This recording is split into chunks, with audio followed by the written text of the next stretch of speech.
जहाँ तक मेरी बात है, मैं जनमत के लिए पूरे बिहार का मैं दौरा शुरू कर रहा हूँ। कल मैं मोकामा जा रहा हूँ टाल में, मैं 9 तारीख को सीतामढ़ी रीगा जा रहा हूँ और हम लगातार इन सवालों को लेकर के पूरे बिहार की यात्रा हम शुरू कर चुके हैं, शुरू करने वाले। ये हमने इसलिए दिखाया कि हम लोग तमाम लोग मिल करके चर्चा करके घोषणा पत्र तैयार किए थे और हमने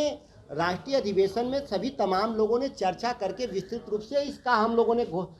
आर्थिक प्रस्ताव पेश किया था और हम इस पर हम अपने मंत्री रहते हुए भी मैंने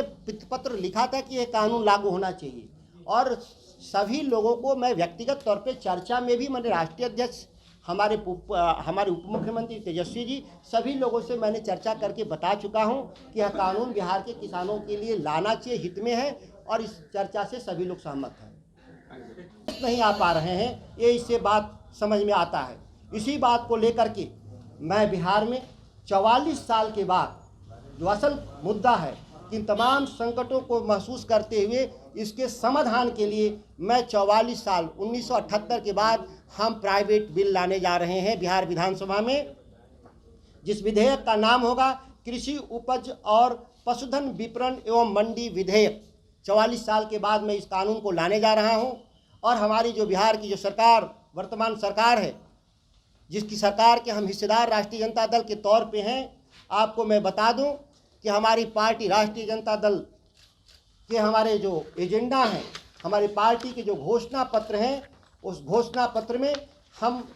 जो हमने घोषणा पत्र हमारी पार्टी का है, उस घोषणा पत्र में हम 6 नंबर मुद्दे पर हम लोगों ने तय किया था कि हम जब बिहार की सरकार में आएंगे हम मिनिमम सपोर्ट प्राइस की गारंटी के लिए हम कानून लाएंगे बिहार। राष्ट्रीय जो अधिवेशन था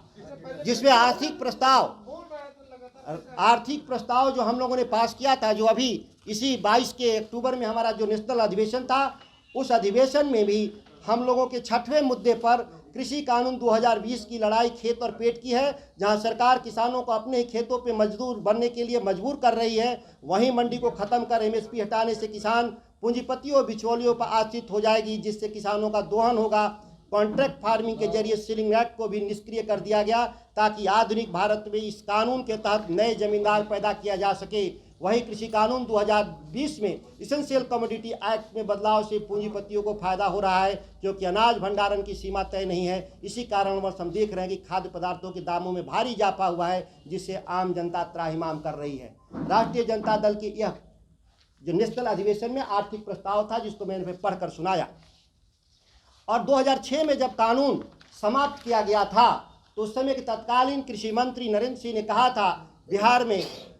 कि विपणन पार्षद तथा बाजार समितियों का गठन मुख्यतः बिहार राज्य के किसानों को कृषि उपज के लिए एक विपणन व्यवस्था देने हेतु किया गया था, परंतु यह व्यवस्था अपने उद्देश्यों में पूर्णतः असफल रही। इसके अतिरिक्त कृषि विपणन के क्षेत्र में सुधार लाने के लिए निजी तथा सहकारिता बाजारों को प्रोत्साहन देना, संविदा के आधार पर खेती की व्यवस्था एवं किसानों से सीधे क्रय की व्यवस्था को बढ़ावा देना इस विधेयक का मूल उद्देश्य है तथा इस अधिनियम